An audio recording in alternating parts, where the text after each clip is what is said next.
নমস্কার বন্ধুরা, সবাই কেমন আছেন? আমি বিনাল। আমি দীর্ঘ 5 বছরের বেশি সময় ধরে শেয়ার বাজারের সাথে যুক্ত আছি। আজকের এই ভিডিওতে আমরা আলোচনা করব আজকের বাজার নিয়ে এবং আমাদের বাজারের পরবর্তী মুভমেন্ট কি হতে পারে সেটাও আজকের ভিডিওতে আমরা ইন ডিটেলসে আলোচনা করব। দেখুন, প্রথমে আমরা ফান্ডামেন্টাল ডেটার উপরে একটু নজর রাখবো, তারপর আমরা যেমনটা আলোচনা করি টেকনিক্যাল চার্ট নিয়ে আমরা ইন ডিটেলসে আলোচনা করব।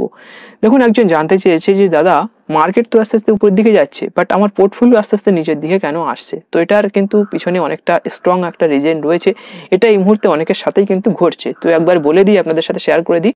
দেখুন, নিফটি 50-কে উপরে নিয়ে যাওয়ার পিছনে বা নিচে আনার পিছনে যে সমস্ত স্টকগুলো সব থেকে বেশি ওয়েটেজ রাখে তাদের ভিতরে রয়েছে Reliance industry, HDFC bank, ICICI bank, Kotak, TCS, Bajaj finance, ঠিক আছে, আইটিসি। তো এই সমস্ত কোম্পানিগুলো যখন আস্তে আস্তে উপরের দিকে যায় তখন কিন্তু নিফটি প্রাইস আস্তে আস্তে উপরের দিকে যায়, এবং এই সমস্ত কোম্পানিগুলো যখন নিচের দিকে আসে তখন কিন্তু নিফটি নিচের দিকে আসে। তো এই সমস্ত কোম্পানিগুলো উপরের দিকে যাচ্ছে বলেই কিন্তু নিফটি আস্তে আস্তে উপরের দিকে যাওয়া শুরু করেছে। বাট আমি আশা করছি আপনার কাছে যে সমস্ত স্টকগুলো রয়েছে, আপনি যে সমস্ত স্টকগুলো দিয়ে আপনার পোর্টফোলিওটাকে বিল্ড আপ করেছেন, সেখানে ম্যাক্সিমাম যে স্টকগুলো রয়েছে সেগুলো কিন্তু আশা করছি মিড ক্যাপ বা স্মল ক্যাপের স্টক।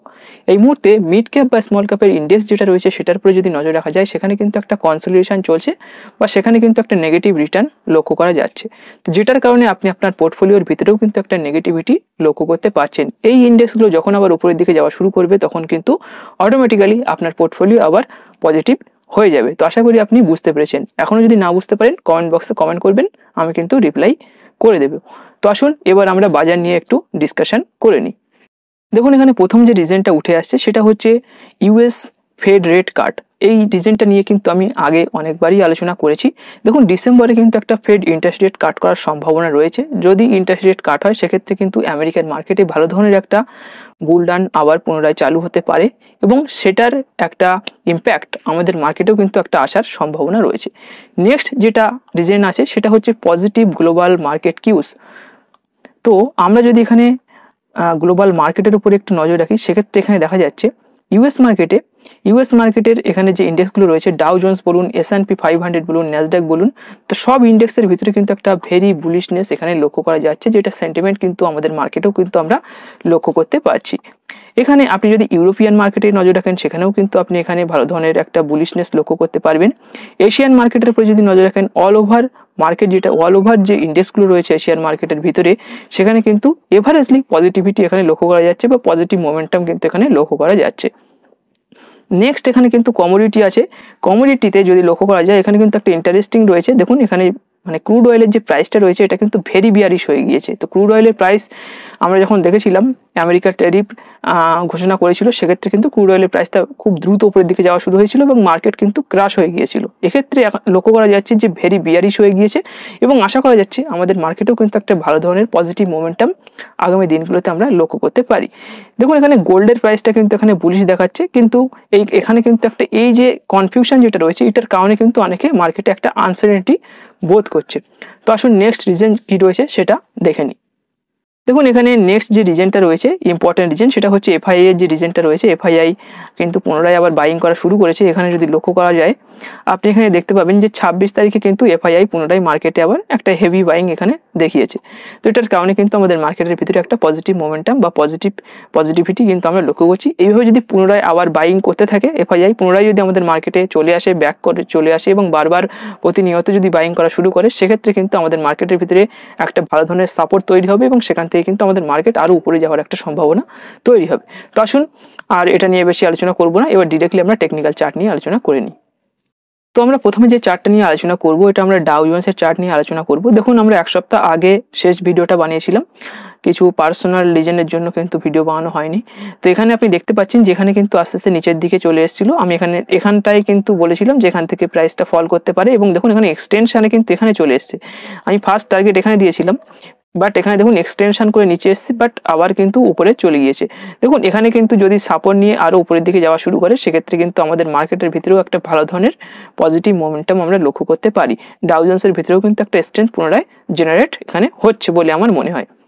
তো এই ডাউ জোন্স নিয়ে আর বেশি কিছু আলোচনা করবো না, আসুন নিফটি 50 এবং ব্যাংক নিফটি কি বলছে সেটা নিয়ে ডিটেলস একটু আলোচনা করে নিই। তো আমি এখানে নিফটি 50 চার্টটি ওপেন করে নিয়েছি। তো প্রথমে আমরা উইকলি এর আউটলুকটা কি রয়েছে সেটা একবার দেখে নেব। দেখুন, উইকলি এর যে ক্যান্ডেলস্টিক এখানে তৈরি হয়েছে সেটা কিন্তু খুব ভালো ধরনের একটা ক্যান্ডেলস্টিক এখানে তৈরি হচ্ছে। এখানে কিন্তু একটা বাইং প্রেশার এই ক্যান্ডেলস্টিকটার ভিতরে লক্ষ্য করা যাচ্ছে, বাট এখানে কিন্তু একটা রেজিস্ট্যান্স লেভেল রয়েছে, এখানে কিন্তু এর একটা রেজিস্ট্যান্স লেভেল রয়েছে। দেখুন এই রেজিস্ট্যান্সটা যতক্ষণ না ব্রেক করবে তত সময় কিন্তু আমরা ফাইনাল আমাদের যে কনফার্মেশন সেটা কিন্তু পাবো না। এই রেজিস্ট্যান্সে কিন্তু বারবার এখানে এসে মার্কেট এই জায়গাটা থেকে রিজেক্ট করছে প্রাইস। তো যদি আমরা এখানে ডের ক্যান্ডেলস্টিক হিসাবে লক্ষ্য করি, ডের ক্যান্ডেলস্টিক আমাদের কি বলছে, তো আপনি এখানে দেখতে পাচ্ছেন এখানে কিন্তু ক্লিয়ারলি একটা রিজেকশন লক্ষ্য করা যাচ্ছে। 4 ঘন্টায় দিলে কিন্তু আরো ভালো বোঝা যাবে। তো আপনি এখানে দেখতে পাচ্ছেন এখানে একটা ক্লিয়ারলি রেজিস্ট্যান্স কিন্তু এখানে লক্ষ্য করা যাচ্ছে এবং প্রাইস কিন্তু এই লেভেলটা থেকে ক্লিয়ারলি একটা রিজেকশন হয়েছে, যেটা আপনি এখানে দেখে বুঝতে পারছেন। দেখুন এখানে এই মুহূর্তে যদি আপনি বাই করতে চান, মানে নিফটি রিলেটেড যে স্টকগুলো রয়েছে সেখানে যদি আপনি বাই করতে চান, তাহলে আপনি কিভাবে বাই করবেন। দেখুন আমরা দুটো কন্ডিশনে মার্কেটে বাই করে থাকি, যেটা আমি প্রতিটা ভিডিওতে বারবার করে আলোচনা করেছি। দেখুন আমরা দুটো কন্ডিশনে মার্কেটে বাই করি, একটা হচ্ছে ব্রেকআউট এবং ব্রেকআউট হয়ে গেলে আমরা বাই করি, আর একটা হচ্ছে সাপোর্ট লেভেল থেকে কিন্তু আমরা বাই করি। সাপোর্ট থেকে বাউন্স ব্যাক করে উপরের দিকে যাবে, আবার রেজিস্ট্যান্সে গিয়ে আমরা সেল করে দেবো, মানে যেটাকে আমরা বলি রিভার্সাল ট্রেডিং। তো দেখুন রিভার্সাল ট্রেডিং আর ব্রেকআউট ট্রেডিং দুটো করা হয়। তো এখানে এই মুহূর্তে কিন্তু বাইং কোনো কন্ডিশন আমি লক্ষ্য করছি না। এখানে কিন্তু যে ক্যান্ডেলস্টিকটা তৈরি হচ্ছে এর ভিতরে কিন্তু একটা সেলিং প্রেশার রয়েছে, যেহেতু একটা ইম্পর্টেন্ট রেজিস্ট্যান্স লেভেলের কাছে নিফটি চলাচল করছে, সেই জন্য কিন্তু এখানে একটা প্রাইস রিজেকশনেরও সম্ভাবনা রয়েছে। তাহলে আমরা কিভাবে বাই করব, দেখুন এখানে দুটো কন্ডিশনে বাই করব। এই মুহূর্তে যে কন্ডিশনে আমরা বাই করব সেটা হচ্ছে, দেখুন এখানে যে এর যে ফাইনাল যে রেজিস্ট্যান্স লেভেলটা এখানে রয়েছে, এর যে ফাইনাল রেজিস্ট্যান্স লেভেল রয়েছে সেটা কিন্তু 26,264 বা 26,300 আপনি ধরতে পারেন এখানে। তো এই 26,300 যে লেভেলটা রয়েছে, 26,300 লেভেলে মানে লেভেলটাকে ব্রেক করে যখন ওর উপরে নিফটি ক্লোজিংটা করে দেবে, তারপর কিন্তু আমরা একটা ভালো ধরনের কনফার্মেশন পেয়ে যাব এবং তারপর কিন্তু আমরা বাই করা শুরু করবো। এই মুহূর্তে কিন্তু বাই করবো না, কেননা এটা একটা রেজিস্ট্যান্স লেভেল, এখান থেকে প্রাইস যখন তখন যে কোনো কারণের জন্য কিন্তু রিজেকশন হতে পারে, যেটা আগের ভিডিওগুলোতে আমি বারবার করে আলোচনা করেছি। ফাইনাল ব্রেকআউট না হলে কিন্তু আমরা বাই করবো না। তো আশা করি বুঝতে পেরেছেন, নিফটি নিয়ে তেমন কিছু কিন্তু আর বলার নেই। আমরা ব্যাংক নিফটি নিয়ে আসুন এবার আলোচনা করে নিই। তো আমি এখানে ব্যাংক নিফটির চার্টটি ওপেন করেছি।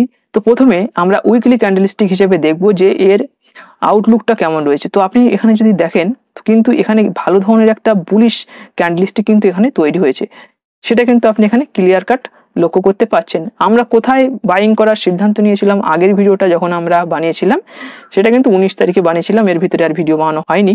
তো দেখুন এই জায়গাটায় কিন্তু আমরা বাইং করার সিদ্ধান্ত নিয়েছিলাম এবং দেখুন এখান থেকে রিট্রেস করে প্রাইস আস্তে আস্তে আবার উপরের দিকে যাওয়া শুরু করেছে।